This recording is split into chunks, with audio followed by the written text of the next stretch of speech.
大家好，我是萨姐，今天分享一款我经常做的非常经典的黄油排包，做起来比吐司简单省时，口感更加松软拉丝，奶香浓郁，放几天都依然好柔软，不容易老化。先把除了黄油之外所有的材料依次放入搅拌盆里，夏天揉面最好多用冷藏的鸡蛋、牛奶或者加点小冰块，可以很好的控制面团的温度。蛋黄和黄油都是纯天然的乳化剂，这个面团里大量用到，会让面包更加的柔软绵密。如果面团湿软，粘在四周或者盆底，勤刮之后继续搅拌，直到面团不沾底，可以拉出这样比较厚的膜。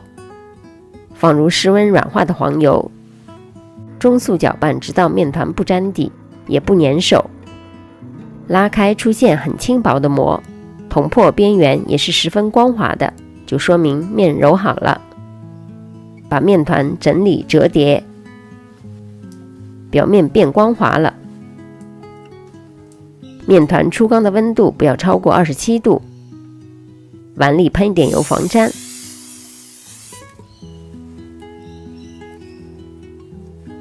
在温暖的环境下醒发到2倍大。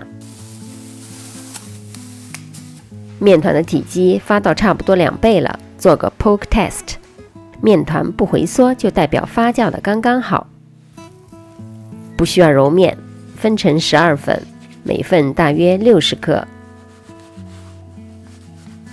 折叠，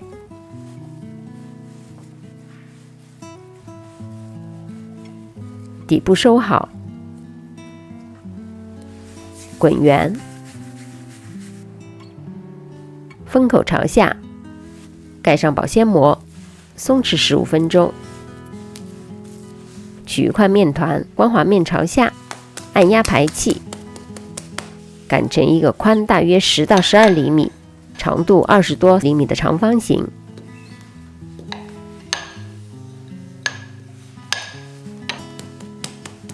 卷起，底部碾薄，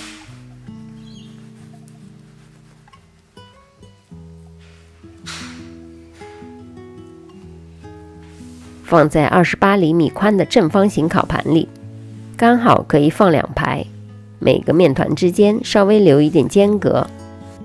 放入发酵箱，温度35度，湿度80%左右，喷点水可以稳定里面的湿度。